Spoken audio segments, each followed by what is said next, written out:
Hi guys, so this is my seventh vlog for Informatics 645 at Mercer University, and this week we are discussing good measures slash metrics and the characteristics of those good measures. And these metrics are important to measure the success of an organization and set goals for that organization to be more successful than it has previously been, or to continue the current level of success if they have been successful in their endeavors thus far. So, out of the list of, I think it was like 10 or 11 characteristics, I chose three of them that I thought were the most important to have. So, the first one would be feasibility, and that's just being able to get access to recorded data at any point, anytime when you need it to be analyzed and compared. So this is an important characteristic of good measure because it is important to have all that data readily available. So whenever you need it, whenever you need to access it, whenever you need to analyze it, you can just go get it with no issue, go access it with no problem. And an example of this would be if you wanted to measure the success of babies that are intubated and ventilated that do kangaroo care versus those that don't. So kangaroo care is basically babies that are intubated and ventilated that can be moved and picked up and held.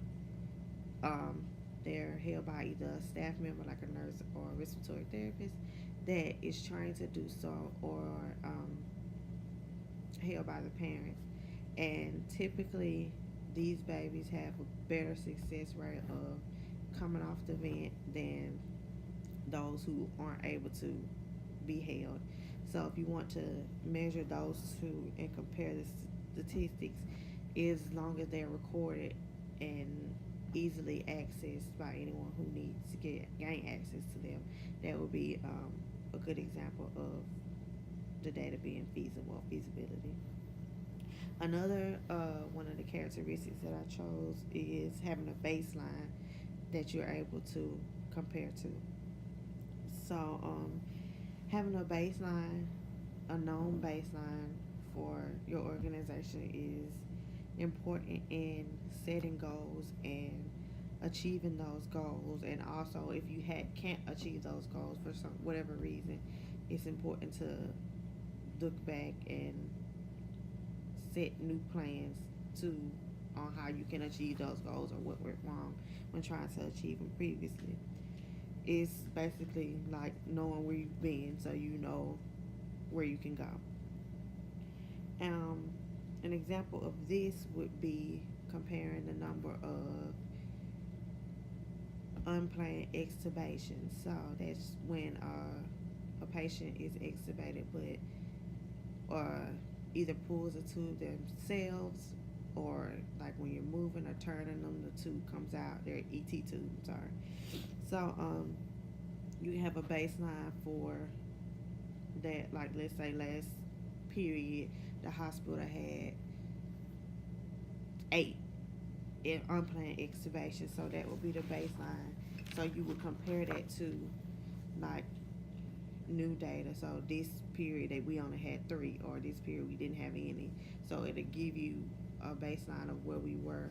So you'll know that, oh, we're making positive strides, or we improved going from 12 unplanned extubations to 4, or to not having any, which is kind of impossible.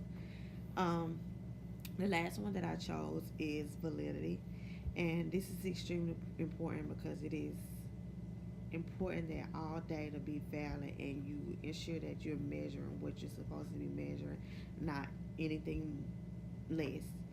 So, an example of this would be when using new equipment or trying to test out new equipment.